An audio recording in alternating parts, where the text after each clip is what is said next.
Hello guys, magandang araw po sa inyo.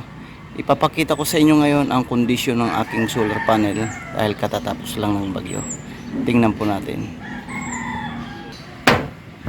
Ang lakas ng bagyo dito sa amin. Tingnan natin ito. Ayan. Marami pang dumi oh. Pero yung maliit na dahon na lang. Bago dumating ang bagyo, sinubukan kong higpitan yung mga ano na yan, mga alingki. Ayan, buti na lang ang design ng bahay na ito standard, yung pagitan ng ano niya, yung pagitan ng bubong. Ayan. Ito ay linisin muna natin.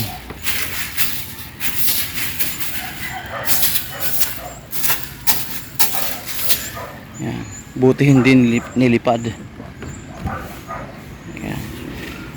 Sa kasalukuyan, blackout pa sa ngayon. Kaya dito ko na nararamdaman ang kahalagahan kapag may solar panel ka. Walang ingay. Tapos kahit bagyo, meron kaming power.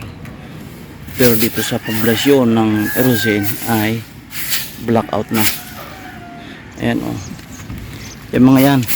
Ito, hinigpitan ko yan lahat. Buti matatag yung kapit. Nasubukan. Malakas ang bagyo dito sa amin. Ano. Tapos yung wire nasa loob ng pipe. Yan. Ang wire na yan, nalagay ko lang sa loob ng pipe kahit na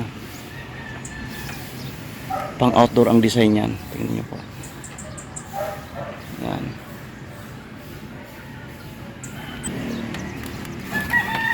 Linisan natin. Itong tatlo na una.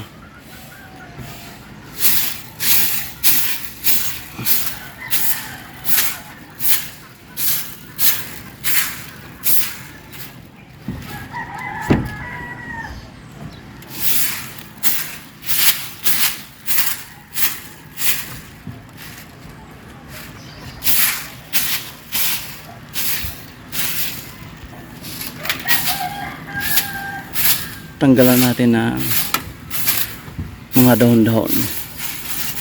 Hindi ko pa nga ito nababrush. Sa ngayon, ang ganda ng harvest nito.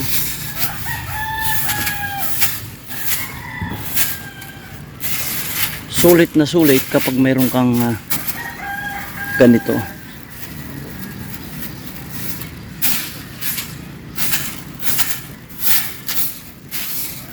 Ano, magsipagsingitan pa yung kita nyo pong dahon yan.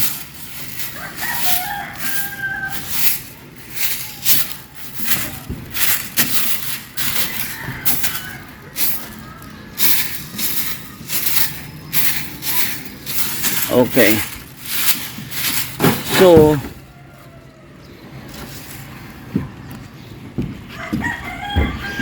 discuss natin, bigyan natin ng konting idea ang ating mga manonood, ating mga kaibigan dyan. Ang isa nito ay 210 watts. Bawat isa niyan, pare-parehas yan. 210 watts.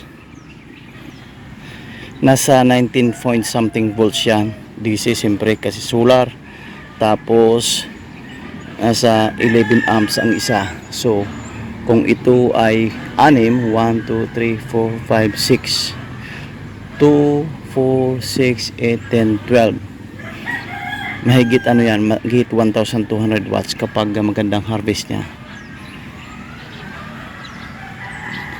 Okay. Ayan. Sa ngayon po,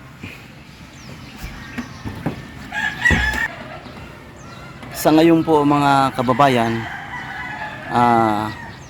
blackout pa dito sa bayan ng Erosin dahil sa bagyo nga nakalipas. Maraming sinalantang bagyo. Tingnan nyo po. Ano, walang dahon. Pero dahil sa may solar tayo, nakasurvive araw-araw. Hindi namin ang mga 1 week siguro ang ano na to, ang blackout na ito. Ano. Kaya napakaganda kapag may design kang solar panel. So bali 1,200 watts mahigit ang solar panel ang total nito. Mayroon akong ginagamit na dalawang inverter. Naipakita ko na yun sa ibang video ko. Makikita niyo sa baba o sa aking videos. Scroll nyo na lang, makikita nyo po ang design ko ng aking solar panel. Ipinakita ko lang sa inyo ang naging setup ko ng solar panel na ito at video matatag. Kahit pa paano, hindi siya tinaglang. Nakita nyo, naglinis ako, may mga dahon-dahon pa nga.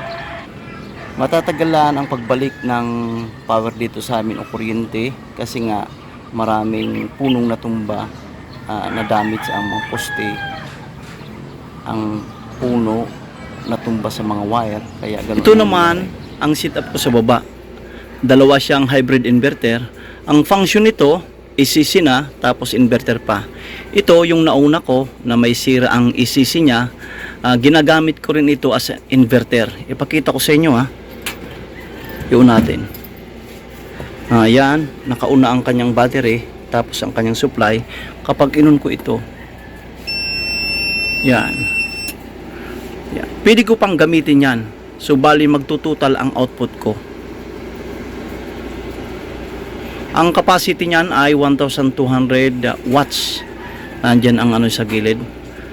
Ito yung shinare ko na sa inyo ang video. Sa kasalukuyan po, blackout pa rin dito sa amin dahil sa bagyo, nakaraang bagyo. Napaka ganda kapag may disang kang solar panel kasi tulad nga nito, may backup power kami. Tapos ang washing machine, yan, ginagamit ko. Tapos ang ref naman ay buhay din. Kaya nakita nyo po, gumagana yan. Nanonood din sila doon ng TV. Kaya napakaganda kapag may design na solar panel. Yan, so far, very useful. Yan, nakita nyo po. Kahit blackout, may nagagamit kami.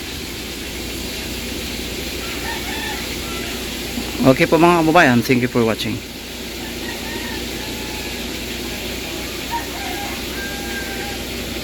Tingnan muna natin ang ano pala. Tingnan nyo po ang harvest natin, ang voltahe 57, tapos ang amperahe niya is 24. Okay. Yan oh. Napakaganda. Thank you very much.